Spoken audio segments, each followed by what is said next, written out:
Right welcome back to Big TV digital exclusive. యుఎస్ఏలో చదువుకున్న భారతీయ విద్యార్థులందరికీ పెద్ద షాక్ అనే చెప్పుకోవచ్చు. ట్రంప్ సెకండ్ టైం ప్రెసిడెంట్ కావడంతో కొన్ని స్ట్రిక్ట్ రూల్స్ అండ్ రెగ్యులేషన్స్ పాటిస్తున్నాడు. యుఎస్లో భారతీయ విద్యార్థుల్లో ప్రతి ఒక్కరి గుండెలో భయంగానే ఉంది.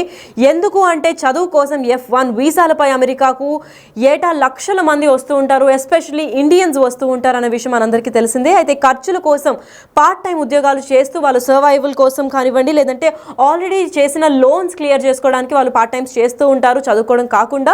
అయితే F1 వీసాపై ఉన్న స్టూడెంట్స్ క్యాంపస్ బయట ఉద్యోగాలు చేయడం నిబంధనలకు విరుద్ధంగా భావిస్తున్నారు అక్కడ ప్రభుత్వం. సో ఇది కంపల్సరీగా ఒక ఇల్లీగల్ యాక్టివిటీగా భావిస్తున్నారు. కాబట్టి స్టూడెంట్స్ అందరికీ ఎవరైతే వర్క్ చేసుకోవాలంటున్నారో వీక్లీ 20 hours మాత్రమే పర్మిట్ చేస్తాము, అది కూడా క్యాంపస్లో నుంచే ఏమైనా వర్క్ చేసుకోండి అని చెప్తున్నారు. అయితే అక్కడ ఒకవేళ ఇలా వర్క్ చేస్తే ఇండియన్ స్టూడెంట్స్కి మాత్రం ఆ డబ్బులు ఎక్కడా సరిపోవనే వార్తలు అయితే వెలువెత్తుతున్నాయి. అయితే ఇదే నేపథ్యంలో క్యాంపస్లో వారానికి 20 గంటలు మాత్రమే పని చేసుకునే అవకాశం ఇస్తారు అని చెప్తున్నారు. కానీ ఆ డబ్బులు సరిపోవని కూడా విద్యార్థులు కంప్లైంట్ ఇస్తున్నారు. అయితే పార్ట్ టైమ్స్ జాబ్స్ బయటకు వెళ్ళి చేస్తున్నారు విద్యార్థులు. ఎక్కువగా మనం చూసుకున్నట్లయితే రెస్టారెంట్స్లో, ఇంకా పెట్రోల్ బంక్స్లో, సూపర్ మార్కెట్స్లో, ఇంకా గ్యాస్ స్టేషన్స్లో పార్ట్ టైమ్స్ జాబ్స్ చేస్తూ ఉంటారు. ఎస్పెషల్లీ ఇండియన్స్, ఇంకా వేరే ఇతర కంట్రీస్ నుంచి వచ్చిన స్టూడెంట్స్ కూడా ఎప్పుడైతే యూఎస్కి వెళ్ళి చదవాలనుకుంటున్నారో అయితే వాళ్ళ డాలర్ కాస్ట్ ఎక్కువ కావడంతో వీళ్ళందరూ కష్టపడి చదువుకొని దాని తర్వాత వాళ్ళ సర్వైవల్కి, లేదంటే వాళ్ళ లగ్జూరియస్కి, లేదంటే ఇంక దేనికన్నా అంటే ఇంట్రెస్ట్లు లేదా లోన్స్ క్లియర్ చేయడానికి కూడా వాళ్ళు పార్ట్ టైం చేయాల్సిందే. ఖచ్చితంగా చేయలేకపోతే అటువంటి కంట్రీలో సర్వైవ్ కాలేరు అని వాళ్ళు ఉద్దేశించి చదువుకున్న అయిపోయిన తర్వాత పార్ట్ టైం జాబ్స్ కూడా ఇలా రెస్టారెంట్స్లో దీనిలో చేస్తూ ఉంటారు. ఇటీవల మనం ఇండియాలో చూసుకున్నట్లయితే ఎస్పెషల్గా Indian movie film actors students కూడా అక్కడికి ఎప్పుడైతే చదువుకోవడానికి వెళ్ళారో వాళ్ళు కూడా చేశామనే ఇంటర్వ్యూస్లో వెల్లడిస్తూ ఉంటారు. అయితే ఇది అక్కడ ఒక కామన్ యాక్టివిటీ. కాకపోతే ఇప్పుడు ట్రంప్ సెకండ్ టైం ప్రెసిడెంట్ కావడంతో ఈ స్ట్రిక్ట్ రూల్స్ కూడా చేశాడు. అయితే ప్రతి ఏటా కూడా F1 వీసాలపై యుఎస్కు వెళ్తున్న వారిలో భారత విద్యార్థులే అధిక శాతం ఉంటారు.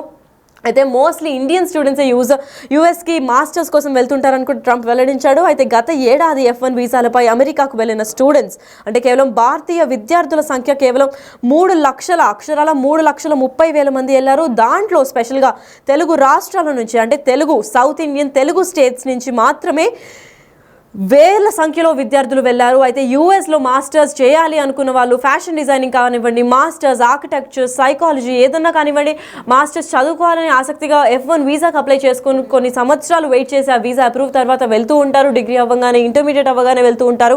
అయితే వీళ్ళందరూ కూడా పార్ట్ టైం జాబ్స్ చేయాల్సిన పరిస్థితి అక్కడ ఏర్పడింది. అయితే ఇప్పుడు కేవలం లాస్ట్ అకాడమిక్ ఇయర్ మనం చూసుకున్నట్లయితే 2023 to 2024 మనం చూసుకున్నట్లయితే యూఎస్కి వెళ్ళిన అంత లక్షలాది మందిలో 1355 మెంబర్స్ అంటే 1355 మంది తెలుగు స్టూడెంట్స్ మాత్రమే ఉన్నారు. కేవలం తెలుగు స్టూడెంట్స్ మాత్రమే వేల సంఖ్యలో ఉంటే మరి ఇతర రాష్ట్రాలు, ఇంకా నార్త్ ఇండియా నుంచి ఈస్ట్ వెస్ట్ అన్ని సైడ్స్ ఆఫ్ ఇండియా నుంచి, భారతదేశం నుంచి చాలా లక్షలాది మంది అక్కడికి యూఎస్కి వెళ్ళి చదువుకోవాలని ప్రయత్నిస్తున్నారు. కాబట్టి కొన్ని లక్షలాది సంఖ్యలో కూడా తెలుగు వాళ్ళే ఎక్కువగా ఉండడంతో అక్కడ వాళ్ళు మెన్షన్ చేసింది క్లియర్గా ఏంటి అని అంటే చాలా క్లియర్గా 20 hours మించి మీరు వర్క్ చేయకూడదు. ఎందుకంటే అది F1 వీసా రూల్స్కి విరుద్ధం. అండ్ ఆల్సో స్టూడెంట్స్ అంటే F1 వీసాకి ఎస్పెషల్గా స్టూడెంట్స్కి ఇవ్వాల్సిన వీసాని F1 వీసాగా ఇస్తారని మనందరికీ తెలిసిన విషయమే. అయితే F1 వీసా ఎప్పుడైతే స్టూడెంట్ వీసా అని అంటారో అది కేవలం చదువుకోవడానికి మాత్రమే. సో అక్కడికి యూఎస్కి ఇండియా నుంచి కానీ ఇతర కంట్రీస్ నుంచి కానీ వెళ్ళిన వాళ్ళు F1 వీసా వచ్చింది అంటే కేవలం చదువుకొని ఆ టాస్క్ అంటే ఆ చదువుకున్న పీరియడ్ ఎప్పుడైతే కంప్లీట్ అయిపోతుందో మళ్ళీ తిరిగి వాళ్ళ కంట్రీకి వస్తారన్న రూల్స్ అండ్ నియమ నిబంధనలతో ఓకే చేసుకున్న తర్వాతే వాళ్ళు వీసా అప్రూవల్ చేయడం జరుగుతుంది. దాని తర్వాత అట్లనే వాళ్ళు వ్యవహరించి అంతే డీసెంట్గా మళ్ళీ వాళ్ళ సొంత ఊరికి లేదా సొంత కంట్రీకి రావాల్సి ఉంటుంది. ఇది కాకుండా ఇంకా యాక్టివిటీస్ చేస్తారు అంటే అది ఇల్లీగల్ యాక్టివిటీస్ కింద వస్తుంది. సో వాళ్ళకి ఇక్కడి నుంచి వెళ్ళిన వాళ్ళకి డబ్బులు సరిపోవు కాబట్టి డెఫినెట్గా పార్ట్ టైం చేయాల్సి ఉంటుంది. అన్లెస్ వాళ్ళు ఎవరో మిలియనర్స్ కొడుకులు కూతుర్లు అయితే తప్ప మిగతా రెగ్యులర్ స్టూడెంట్స్, ఆర్డినరీ స్టూడెంట్స్ అందరూ కూడా డబ్బులు చేసి అంటే పార్ట్ టైం ఉద్యోగాలు చేసి డబ్బులు కూడపెట్టి దాని తర్వాత లోన్స్ క్లియర్ చేసి, లేదంటే వాళ్ళ సర్వైవల్కి, లేదంటే ఒక బీగలు ఏదైనా కొనాలంటే కూడా వాళ్ళు చాలా డబ్బులు సేవ్ చేసుకొని ఆ పార్ట్ టైం ఉద్యోగాలు చేసిన తర్వాతే వాళ్ళు చేసుకోవాల్సిన పరిస్థితి కనిపిస్తోంది. అయితే యూఎస్లో ప్రస్తుతం మనం ఇండియాలో చూసుకుంటే పిల్లల్ని యూఎస్కి పంపించడానికి స్టేటస్గా భావిస్తూ ఉంటారు ఇక్కడ ఇండియన్ పేరెంట్స్ కూడా, ఎస్పెషలీ సౌత్ ఇండియన్ పేరెంట్స్. మనం స్పెసిఫిక్గా మాట్లాడుకుంటే పిల్లలు ఎక్కడ చదువుతున్నారు అంటే మా పిల్లలు యూఎస్లో వెళ్ళారు, యూఎస్లో మాస్టర్స్ చేస్తున్నారు, యూఎస్కి చదువుకోవడానికి పంపించాము అని చెప్తుంటారు. ఈ వీసా ఇంత సులువుగా వస్తున్నప్పటికీ కూడా అక్కడికి వెళ్ళిన తర్వాత స్టూడెంట్స్ ఎన్ని పాటలు తిప్పలు పడుతున్నారన్న విషయం పేరెంట్స్ మర్చిపోతూ ఉంటారు. అయితే ఆ స్టేటస్ సింబల్ కోసం బేసిక్గా ఎవరైనా అడిగితే మా పిల్లల్ని బాగా చదివిపిస్తున్నాం, యూఎస్ అంటే వేరే కంట్రీకి వెళ్ళి చదివిపిస్తున్నాము, మేము బాగానే బతుకుతున్నామని చెప్పుకోవడానికి ఒక స్టేటస్ సింబల్ లాగా వాడుకునేదానికి ఇది చాలా కష్టంగా కూడా భావిస్తున్నారు. అయితే ఇదే నేపథ్యంలో ఎప్పుడైతే వాళ్ళు అలా భావిస్తారో దానికోసం లోన్స్ కూడా తీసుకొని పంపిస్తూ ఉంటారు. మిడిల్ క్లాస్ వాళ్ళు కానివ్వండి, విలేజర్స్ కూడా ఇప్పుడు మనం చూసుకుంటే చిన్న చిన్న గ్రామాల వాళ్ళు కూడా కూలి పనులు చేసుకునే వాళ్ళు కూడా వాళ్ళ కొడుకులు కూతుర్లు ఎక్కడ చదువుతున్నారో అంటే సిటీకి పంపించాము, లేదంటే ఇప్పుడు ఏకంగా యూఎస్కి పంపించామని చెప్తూ ఉంటారు. అదే పరంగా లోన్స్ చేస్తూ ఉంటారు. వాళ్ళ దగ్గర అంత మనీ ఉండకపోయేసరికి వాళ్ళ పిల్లలు బాగా చదువుకొని సెటిల్ అవ్వాలనే నేపథ్యంలో చాలా లోన్స్ కూడా తీసుకొని డెత్స్ చేసి దాని తర్వాత లోన్స్ క్లియర్ చేస్తూ వీళ్ళు పనిచేస్తూ ఉంటారు ఇండియాలో పేరెంట్స్ కూడా. అయితే స్టూడెంట్స్ కూడా అక్కడికి వెళ్ళి ఏమీ అంత ఎంజాయ్ చేయలేరని చెప్పుకోవచ్చు. ఎందుకంటే వాళ్ళకు కూడా అంటే ఇక్కడ చాలా డబ్బులు మనం ఒక 86 రూపీస్ నుంచి 88 రూపీస్ దాకా ఇస్తే వాళ్ళకి ఒక $1తో సమానం అవుతుంది. ఇంచుమించు వాళ్ళకి ఒక రూపాయితో సమానం. రూపాయికి అక్కడ ఏమీ రాదు, లిటరల్గా ఏమీ రాదు. కాబట్టి యూఎస్లో ఇక్కడ నుంచి మనం ఎంత సంపాదించి పంపించినా కానీ అక్కడ తక్కువే. కాబట్టి వాళ్ళు సొంతంగా కూడా అక్కడ పనిచేయడం స్టార్ట్ చేస్తున్నారు. అయితే ప్రతి స్టూడెంట్ కూడా అక్కడ పార్ట్ టైం జాబ్ ఉంటుంది. స్పెషల్గా ఇండియన్స్తో మాట్లాడితే ఇండియన్స్ ఒక్క పార్ట్ టైం జాబ్ కాదండి, 4-5 పార్ట్ టైం జాబ్స్ చేస్తే కానీ అక్కడ సర్వైవ్ కాలేరు. ఎందుకంటే మనకున్న అలవాట్లు, మనకున్న స్టేటస్ సింబల్స్, మనకున్న బేసిక్ నెసెసిటీస్ కూడా అక్కడ చాలా కాస్ట్లీ అని అందరికీ తెలిసిన విషయమే. వాళ్ళ కాలేజ్ ఫీజు కాకుండా వాళ్ళ necessity basic food, clothing, water ఇలాంటివి కూడా వాళ్ళు పే చేయాల్సి వస్తుంది. కాబట్టి వాళ్ళ హౌస్ రెంట్ లేదా హాస్టల్ రెంట్ ఇలాంటివి ఉండే వాటికి కూడా వాళ్ళు చాలా డబ్బులు కష్టపడి దాని తర్వాత సంపాదించుకునే నేపథ్యం కనిపిస్తుంది. అయితే ఇండియన్ పేరెంట్స్ ఎప్పుడైతే అప్పులు తెచ్చి మరి అమెరికాకి చదువులకు పంపిస్తారో ఆ అప్పుల్ని వాటికి వడ్డీలని కట్టలేక తీవ్ర ఇబ్బందులు అంటే పడుతున్నారని మనం ఇప్పటికే తెలుసు. ఎందుకంటే స్టేటస్ సింబల్ కోసం పేరెంట్స్ కూడా పంపించేస్తూ ఉంటారు. మా కూతురు ఇక్కడ చదువుతుంది, మా అబ్బాయి అక్కడ చదువుతున్నాడు అని చెప్పి.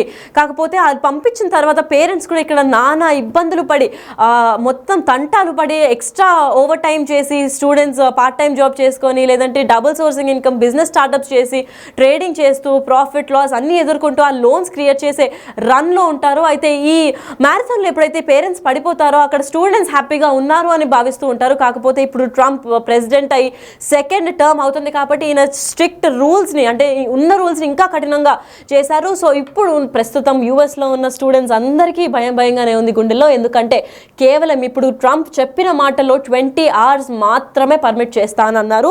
అయితే ఇటీవల మనం చూసుకున్నట్లయితే అక్కడ మనకి యూఎస్లో స్టడీ కల్చర్ కూడా డిఫరెంట్గా ఉంటుంది. వాళ్ళు 8 hours లేదా 9 hours లేదా 12 hours అలా చదువుకోరు.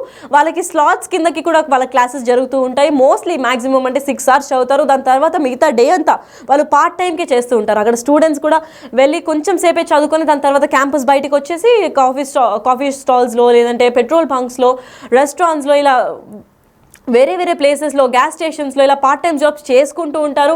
కేవలం దానికోసమే అంటే పార్ట్ టైం జాబ్ చేసిన తర్వాత డబ్బు వెనకేసి దాని తర్వాత అక్కడ ఉన్న డెబ్ట్స్, లోన్స్ అన్నీ తీర్చుకున్న తర్వాత వాళ్ళ కాలేజ్ ఫీజు, ఎక్స్పెండిచర్, ఇంకా బేసిక్ నెసెసిటీస్ కూడా ఫుడ్, వాటర్ లేదంటే షెల్టర్, క్లోదింగ్ ఇవన్నీ కూడా వాళ్ళకి కావాలంటే వాళ్ళు ఖచ్చితంగా పార్ట్ టైం జాబ్ చేయాల్సిందే.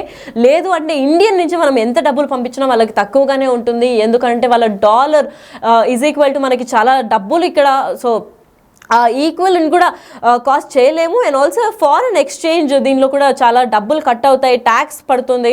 సో ఎంత డబ్బులు పంపిద్దాం అనుకున్నా కానీ అది ఇంపాసిబుల్ టాస్క్. కాబట్టి అక్కడికి వెళ్ళిన వాళ్ళు అక్కడ మనీయే సంపాదించడం ఈజీ టాస్క్గా భావించి పార్ట్ టైమ్స్ చేస్తూ ఉంటారు అక్కడ ఉన్న విద్యార్థులు కూడా. కాకపోతే ఇప్పుడు ట్రంప్ స్పష్టం చేసిన దాంట్లో F1 వీసా స్పెషల్గా స్టూడెంట్స్కి మాత్రమే ఇస్తారు. F1 వీసా అంటే స్టూడెంట్స్కి కేవలం చదువుకొని ఆ మాస్టర్స్కి లేదంటే పర్టికులర్ కోర్స్ డ్యూరేషన్ వరకు ఇస్తారు. ఆ డ్యూరేషన్ కోర్స్ కంప్లీట్ అయిన తర్వాత మళ్ళీ వాళ్ళ ఓన్ కంట్రీకి వచ్చేసేయాలి అని చెప్పి ఆ వీసా రూల్స్లో కూడా రాసి ఉంటుంది. F1 వీసా కేవలం స్టూడెంట్స్కి మాత్రమే ఇస్తారు. కాబట్టి ఆ F1 వీసాని దుర్వినియోగం చేసుకోకూడదు. స్టూడెంట్స్ కేవలం స్టూడెంట్ వీసా ఇచ్చినప్పుడు చదువుకొని మళ్ళీ రిటర్న్ రావాలి తప్ప వీళ్ళు పార్ట్ టైం జాబ్ చేసి మా ఎకానమీ కూడా దెబ్బతీస్తున్నారు అని చెప్పి పలు వార్తలు వినిపిస్తున్నాయి. అయితే దీంతోనే ఈ స్టాండ్ డొనాల్డ్ ట్రంప్ తీసుకున్నారని కూడా వినిపిస్తుంది. సో ప్రస్తుతం యూఎస్లో ఉన్న మనోళ్ళందరూ కూడా చాలా భయాందోళనకు గురయ్యారు. ఇప్పుడు ఏంటి అని ఆలోచిస్తున్నప్పటికీ 20 hours వీక్లీ మీరు బయటికి వెళ్ళి వర్క్ చేసుకోవచ్చు అని పర్మిషన్ ఇచ్చినప్పటికీ అది 20 hours వాళ్ళు వర్క్ చేసినా కానీ ఏ మూలకి కూడా సరిపోదు. సో అక్కడ ఉన్న వాళ్ళు ఇండియాకి తరలి వస్తారనే అనుకోవచ్చు. ఎందుకంటే అక్కడ ఉన్న స్టూడెంట్స్ కూడా చాలా ఇబ్బందులు ఫేస్ చేస్తున్నారు ఇప్పటికే. అయితే ఇప్పటి నుంచి కూడా ఈ స్ట్రిక్ట్ రూల్స్ అమలు కావడంతో ఇప్పటికీ ఇంకా స్టేటస్ సింబల్ అవంతా పక్కన పెట్టి ప్రాక్టికల్ లైఫ్లో ఆలోచించి ఎక్కడ పంపిస్తే ఎంత ఖర్చు అవుతుంది అని చెప్పి పేరెంట్స్ కూడా ఒకటి రెండు సార్లు మళ్ళీ వెరిఫై చేసి లోన్స్ ఏవి చేయకుండా ఉన్న స్టేటస్లో ఉన్న దాంట్లో ఇండియాలో కూడా బెస్ట్ ఎడ్యుకేషన్ ఉంటుంది. సో దీని గురించి చూసి పంపించకుండా ఉండడం బెటర్. లేదు యూఎస్కి వెళ్ళి చదువుకోవాలి అని అనుకుంటే కూడా చాలా పకడ్బందీగా ప్లాన్ చేసి ఓన్లీ 20 hours అని అంటే చాలా డబ్బులు ఇక్కడి నుంచి ఎర్న్ చేసి దాని తర్వాత పిల్లలకి అంటే స్టూడెంట్స్కి ఎస్పెషల్గా ఏ ఇబ్బందులు లేకుండా పేరెంట్స్ కూడా డబ్బులు ట్రాన్స్ఫర్ చేసే నేపథ్యం వెతుక్కుంటూ ఉండాలి. అయితే ఇప్పుడు కొత్త రూల్స్ వల్ల అక్కడ ఇండియన్స్ కూడా చాలా భయాందోళనకు గురవుతున్నారు.